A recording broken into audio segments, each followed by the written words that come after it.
Això és la classe de primer SOB que fan el taller de periodisme, conduït per en Pep Terrassa, Napoloni i n'Àngela.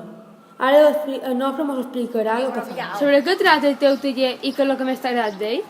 El taller tracta sobre que som periodistes i que li hem d'anar als altres cursos de tota la Salle hem d'explicar el que fan ells al seu taller.